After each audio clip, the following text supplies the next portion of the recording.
ये क्या है? चलो कर्जे उतारते हैं।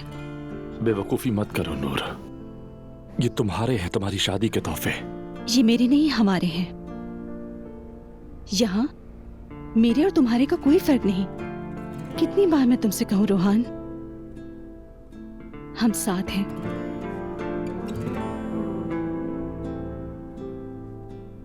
खुशी में, गम में,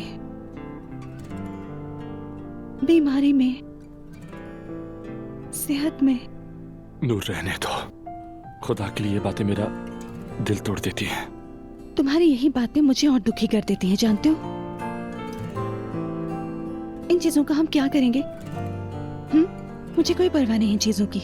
मुझे पैसे और सोने या जेवर की कोई फिक्र नहीं है।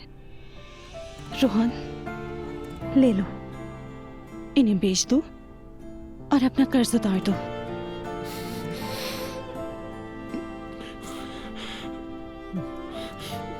मुझे शर्मिंदगी होती है।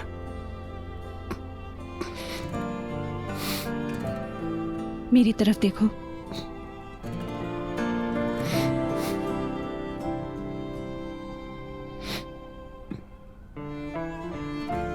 शर्मिंदगी कैसी? क्या मोहब्बत पर कोई शर्मिंदा होता है?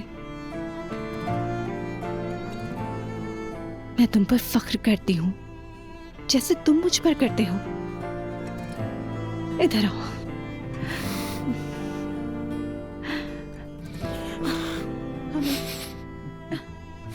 हमें इस वक्त तो खुश होना चाहिए, जानते हो ना? क्यों? इसलिए कि हम मकरूज हैं। हम मकरूज भी हैं और मोहब्बत में भी हैं। कर्ज मोहब्बत में डूबे हुए हैं। मैं तुमसे बहुत प्यार करती हूँ रोहान। मैं भी। नूर फातिमा,